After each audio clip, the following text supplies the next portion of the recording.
ഞാനടക്കം എൻ്റെ പൂർവികരടക്കം എല്ലാം ഹിന്ദുക്കളാണ്.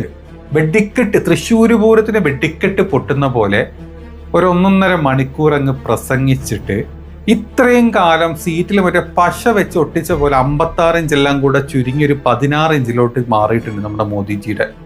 സത്യം പറഞ്ഞാൽ ഇന്ന് ജൂലൈ 1 2024 മോദിജി മറക്കാൻ പറ്റാത്ത, സത്യം പറഞ്ഞാൽ മോദിജിക്ക് ഉറങ്ങാൻ പറ്റാത്ത രാത്രികളായിരിക്കും. പ്രധാനമന്ത്രി നരേന്ദ്രമോദി ഈ കഴിഞ്ഞ 10 വർഷങ്ങളിൽ കൊടുത്ത മറുപടി പോലെ ആയിരിക്കില്ല.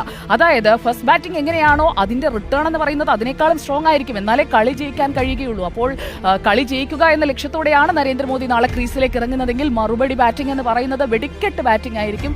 ഒരു ദാക്ഷിണ്യവും ഉണ്ടാകാനുള്ള സാധ്യത ഞാൻ കാണുന്നില്ല. അപ്പോൾ ആ മറുപടി ബാറ്റിങ്ങിനായി നമുക്ക് കാത്തിരിക്കാം. കാണാൻ പോകുന്ന പൂരം പറഞ്ഞറിയിക്കേണ്ടല്ലോ. പിന്നെ എല്ലാം എന്റെ പൊന്ന് സുജയ, ഈ പറഞ്ഞ പ്രധാനമന്ത്രി കഴിഞ്ഞ 10 വർഷമായിട്ട് കൊടുത്തിട്ടുള്ള മറുപടി എന്താണെന്നും കൂടെ ഒന്ന് ചിലക്കാവോ? അതായത് ഈ ന്യൂസ് ചാനലിന്റെ മുമ്പിൽ വന്നിരുന്ന് ഇതുപോലെ ചിലക്കുന്ന സമയത്ത് ഈ 10 വർഷമായിട്ട് പ്രധാനമന്ത്രി എന്ത് ബാറ്റിംഗ് മറുപടിയാണ് കൊടുത്തിട്ടുള്ളത്? അതായത് ഹിന്ദുത്വം, അതായത് 4 മറ്റേ അയോധ്യ ഉണ്ടാക്കിയതാണോ? എന്ത് കൊടുത്തിട്ടുള്ളത്? ഇതുപോലെ ഇങ്ങനെ വെറുതെ വന്ന് ചിലക്കാൻ നിൽക്കരുത്. പിന്നെ ഫസ്റ്റ് ബാറ്റിംഗ് ഇന്ന് രാഹുൽ ഗാന്ധിയും അതുപോലെ നമ്മുടെ മൊത്തം പ്രതിപക്ഷം കാണിച്ചിട്ടുണ്ട്. നാളെ പ്രധാനമന്ത്രി സെക്കൻഡ് ബാറ്റിങ്ങിൽ എന്തോ ഒലത്തും എന്ന് പറഞ്ഞല്ലോ. അത് മറ്റേ ഇന്ത്യ നമ്മുടെ ദക്ഷിണാഫ്രിക്ക മാച്ച് പോലെ സെക്കൻഡ് ബാറ്റിങ്ങിൽ വന്നിട്ട് ദക്ഷിണാഫ്രിക്ക തോറ്റുപോയ പോലെ എങ്ങാനും പ്രധാനമന്ത്രി വന്നിട്ട് തോറ്റുപോയാലോ? നമ്മുടെ പ്രതിപക്ഷത്തിലുള്ള രാഹുൽ ഗാന്ധിയും ബാക്കി മറ്റുള്ള MP-മാരും സൂര്യകുമാർ യാദവ് എടുത്ത പോലെ ക്യാച്ച് പോലെ എടുത്തു കഴിഞ്ഞാലോ എന്ത് ചെയ്യും നമ്മൾ? നമ്മൾ ബുംറ എറിഞ്ഞ ബോൾ പോലെ ഈ പ്രധാനമന്ത്രിൻ്റെ വിക്കറ്റ് അങ്ങോട്ട് തീർത്താൽ നമ്മൾ എന്ത് ചെയ്യും? ഹർദിക് പാണ്ഡ്യൻ ലാസ്റ്റ് ഓവർ കണ്ടിരുന്നു. ആ ഓവറിൽ തീർത്ത പോലെ ഈ ഭരണപക്ഷത്തിനെ ഇങ്ങനെ കശാപ്പ് ചെയ്ത് തീർത്ത് കഴിഞ്ഞാൽ നമുക്ക് പിന്നെ ബാറ്റിംഗ് മറുപടി കൊടുക്കാൻ പറ്റുമോ സുജയ? വെറുതെ കിടന്നിട്ട് ന്യൂസിൻ്റെ മുമ്പിൽ വന്നിട്ട് ഇങ്ങനെ കളകളെന്നും പറഞ്ഞിട്ട് സംഗീതം പറയാനല്ലേ നമുക്ക് പറ്റുള്ളൂ. സത്യം പറഞ്ഞാൽ ഇന്ന് ജൂലൈ 1 2024 മോദിജി മറക്കാൻ പറ്റാത്ത, സത്യം പറഞ്ഞാൽ മോദിജിക്ക് ഉറങ്ങാൻ പറ്റാത്ത രാത്രികളായിരിക്കും ഈ പറഞ്ഞ 1 ജൂലൈ 2024. അതായത് വെറും ഒരു നീറ്റ് എക്സാമിൻ്റെ എതിരെ മാത്രം സംസാരിച്ച പ്രതിപക്ഷ നേതാവായിരുന്നു രാഹുൽ ഗാന്ധി. അതായത് ഇപ്രാവശ്യത്തെ ലോക്സഭ സ്റ്റാർട്ട് ചെയ്ത സമയത്ത്. അപ്പം നമ്മുടെ ഭരണപക്ഷത്തിലുള്ള മോദിജിയും അമിത്ഷാജിയും രാജ്നാഥ് സിംഗും നിർമ്മല സീതാറാമും ഇവരൊക്കെ മാക്സിമം പുള്ളി അതിനെപ്പറ്റി സംസാരിക്കും എന്ന് വിചാരിച്ചിട്ട് പ്രിപ്പയർ ആയിട്ട് വന്നിരുന്ന സമയത്ത് തലങ്ങും വിലങ്ങും അങ്ങ് തീർത്ത് തന്നിട്ടുണ്ട്. വെടിക്കെട്ട്, തൃശ്ശൂർ പൂരത്തിന് വെടിക്കെട്ട് പൊട്ടുന്ന പോലെ ഒരു 1.5 മണിക്കൂർ അങ്ങ് പ്രസംഗിച്ചിട്ട് ഇത്രയും കാലം സീറ്റിൽ മറ്റേ പശ വെച്ച് ഒട്ടിച്ച പോലെ 56 ഇഞ്ചെല്ലാം കൂടെ ചുരുങ്ങി ഒരു 16 ഇഞ്ചിലോട്ട് മാറിയിട്ടുണ്ട് നമ്മുടെ മോദിജിയുടെ. 1ഉം 2ഉം വട്ടം എണീറ്റ് നിന്ന് ഞങ്ങൾ ഹിന്ദുക്കളെ പറയും, ഞങ്ങൾക്ക് ഹിന്ദുക്കളാ വലുത്, ഞങ്ങൾക്ക് ഹിന്ദുത്വം അതാക്കണം, ഹിന്ദുക്കളെ രാജീവ് ഗാന്ധി കുറ്റം പറയുന്നില്ല, രാഹുൽ ഗാന്ധി കുറ്റം പറയുന്നു, ഹിന്ദുക്കളില്ലാണ്ട്. എടാ പൊന്നു പൊട്ടാ, നിന്റെ ഒക്കെ തലയിൽ ചാണകല്ലാണ്ട് വേറെ വല്ലതും ഉണ്ടോ മോദി? നീയും അമിത്ഷയൊക്കെ ഇന്ന് കിടന്നങ്ങ് ചെലച്ചല്ലോ. നിങ്ങൾ വേറെ അതായത് രാഹുൽ ഗാന്ധി പറഞ്ഞിട്ടുള്ള ഒരുപാട് കാര്യങ്ങൾ അല്ലെങ്കിൽ പ്രതിപക്ഷം പറഞ്ഞിട്ടുള്ള 100 കണക്കിൽ കാര്യങ്ങൾക്ക് അതിന് മറുപടി പറയാണ്ട് ഹിന്ദുക്കളെ കുറ്റം പറഞ്ഞു, ഹിന്ദുക്കൾ രാജ്യത്തിന് എന്താ പറയുക ഭീകരവാദികളാണ്, രാജ്യത്തെ ഹിന്ദുക്കൾ നശിപ്പിക്കും, രാജ്യത്തെ അതാക്കും, ഹിന്ദുക്കളാണ് ഞങ്ങൾക്ക് വലുത്. എൻ്റെ പൊന്ന് പൊട്ടന്മാരെ, നിങ്ങൾ ഏത് കാലത്താണ് ഇനി മനസ്സിലാക്കുക? നാട്ടിൽ ഹിന്ദുക്കൾ ഒരുപാട് ഉണ്ടോ.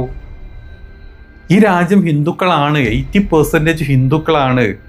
ഞാനടക്കം എൻ്റെ പൂർവികരടക്കം എല്ലാം ഹിന്ദുക്കളാണ്. അതിലൊന്നും ആർക്കും ഒരു തർക്കമില്ല. നീ ഹിന്ദുത്വം വിട്ടിട്ട് രാജ്യത്തിന്റെ അവസ്ഥയിലോട്ട് വാ, രാജ്യത്തിന്റെ പട്ടിണിയിലോട്ട് വാ. ഇന്നും ഹിന്ദുത്വം പിടിച്ചിട്ട് അയോധ്യയും പിടിച്ച് കാശിനാഥും പിടിച്ച് ഇത് മതിയോ നിങ്ങൾക്ക്? ഇന്ന് കിട്ടിയതൊന്നും മതിയായിട്ടില്ലേ നിങ്ങൾക്ക്? നിങ്ങളെ ഇന്ന് മറ്റേ പോസ്റ്റർ ഒട്ടിക്കുന്ന പോലെയല്ലേ നിങ്ങളെ ഇന്ന് മറ്റേ ഈ പാർലമെന്റിൽ ഒട്ടിച്ചു തീർത്ത് രാഹുൽ ഗാന്ധിയും ബാക്കിയുള്ളവരും കൂടെ.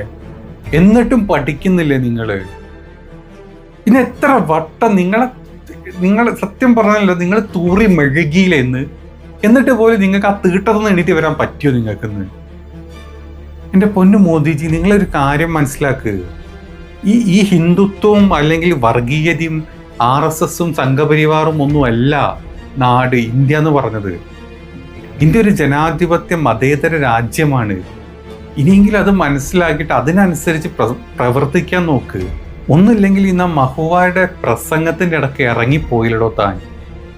ഈ ഒരു പ്രധാനമന്ത്രി തന്നെയല്ല എൻ്റെ പൊന്നു മോദിജി. അത് കേൾക്കാൻ പോലുള്ള ആവതില്ലാണ്ട് ഇറങ്ങിപ്പോയിട്ട് ആ ഒരു MP മഹുവ നിങ്ങളെ വിളിച്ച് എടാ കയറി വന്നത് കേൾക്കുന്നത് പറഞ്ഞ് കേട്ടോ.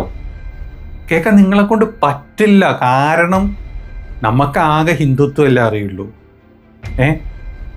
ഈ കുറച്ച് സംഖ്യകളെ പൊക്കി പറഞ്ഞല്ലേ നമുക്കറിയില്ല. നമുക്ക് വേറെ എന്താ പറയുക, നമ്മുടെ നാടിൻ്റെ വികസനം പറഞ്ഞിട്ടോ ബാക്കി നമുക്കത് അറിയില്ലല്ലോ. നമ്മൾ പറഞ്ഞിട്ടില്ലല്ലോ കഴിഞ്ഞ 10 വർഷമായിട്ട്. നമ്മളാകെ വർഗീയതയും ഈ പറഞ്ഞ കുത്തിത്തിരിപ്പും ധ്രുവീകരണവും മാത്രമല്ല, നമ്മളൊന്നും ചലച്ചിട്ടില്ലല്ലോ ഇത്രയും കാലമായിട്ട്. അല്ലേ? സത്യമല്ലേ ഞാൻ പറഞ്ഞത്? എൻ്റെ പൊന്നു പ്രധാനമന്ത്രി, അതായത് ഈ പരമാത്മാവിൻ്റെ അവതാരമേ, ബയോളജിക്കൽ ബർത്ത് അല്ലാത്ത എൻ്റെ പ്രധാനമന്ത്രി, ഇനിയെങ്കിലും നിങ്ങൾ ആ പറഞ്ഞ പോലെ ദൈവത്തിൻ്റെ ചിന്തയിലൂടെ ചിന്തിക്കി. നിങ്ങൾ വെറും ചാണകത്തിലെ ചാണകപ്പുഴുവിനെ പോലെ ചിന്തിക്കാണ്ടിരിക്കുക. ഇത് കേൾക്കുന്ന ആൾക്കാർ മൊത്തം ചാണകമല്ലെന്ന് മനസ്സിലാക്ക്. പ്രായം കുറെ ആയില്ലടോ, ഇനിയെങ്കിലും നന്നായിക്കൂടെ? രാജ്യത്തിന് വേണ്ടിയെങ്കിലും നന്നാവിടോ. എത്ര കാലം എന്ന് വിചാരിച്ചിട്ടാ ഈ പറഞ്ഞ സംഗീത്തരവും വങ്കിത്തരവും വിളിച്ച് നടക്കുന്നത്? കുറെ പ്രായമായില്ലേ? ഇനിയെങ്കിലും വല്ല കാശിയിലോ നീ ഇങ്ങനെ എന്താ പറയാ ഈ മാധ്യമങ്ങളെ കൂട്ടി ഈ വിവേകാനന്ദ പാറയിലും മറ്റ് കാശ്മീരിലും പോയിരിക്കാണ്ട് സ്വന്തമായിട്ട് വല്ല കാശിയിലോ ഗുരുദ്വാറിലോ എവിടെയെങ്കിലും പോയിട്ട് അങ്ങ് തീര്.